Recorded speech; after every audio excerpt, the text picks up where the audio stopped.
बहुत शानदार है मेरे सुल्तान। शुक्रिया तहसीन पाशा। जब ये खुश्क हो जाए तो उस पर मोहर लगा के संदूक में रख दीजिएगा, शहनशाह विलियम के लिए। जैसा आप फरमाएं मेरे सुल्तान। क्या उम्मीद है कि जर्मन इसराइल के मंसूबे की पेशकश कबूल कर लेंगे? दुरुस्त सवाल कुछ यूं है तहसीन पाशा, अगर वो हमारी शराइत तस्लीम कर लेते हैं तो क्या हम उन्हें काम देंगे? दुनिया पर कब्जे के लिए जर्मन भी अंग्रेजों के साथ मुकाबले पर हैं, तो उन्हें इसके लिए भागदौड़ करना होगी। इतना आसान नहीं है हुक्मरानी करना दुनिया पर। आजकल कुछ लोगों की यह कोशिश है कि हमारी गिरफ्त को कमजोर कर दिया जाए।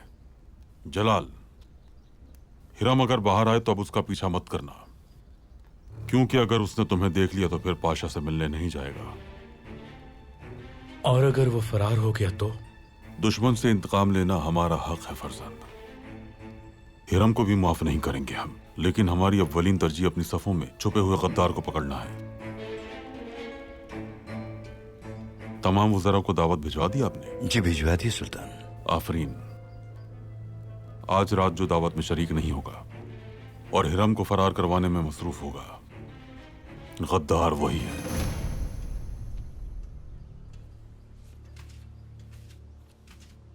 पाशा, क्या हुआ? महल से दावतनामा आया है। सुल्तान अब्दुल हमीद शाम 8 बजे शाही इशाइये पर तमाम पाशा हजरात के मुंतजिर होंगे। ठीक है, अब तुम जा सकती हो।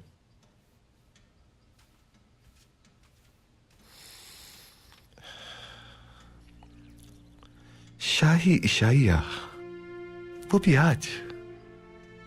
इस काम के लिए ये वक्त मुनासिब नहीं बिल्कुल।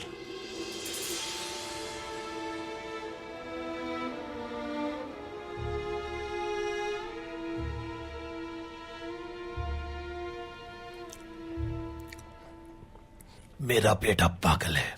मेरे हाथ पांव बांधकर उसने मुझे कई सालों तक कैद रखा। समझ नहीं आ रहा क्या क्या कहूं मैं।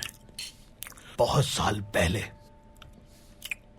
मैंने एक यहूदी रियासत का खाका कहीं बनाकर रख दिया, मगर उसे किताब की शक्ल नहीं दी। मेरे उन अहमकाना ख्यालात को जमा करके उसने एक किताब लिख डाली। वो किताब आपकी लिखी हुई है क्या?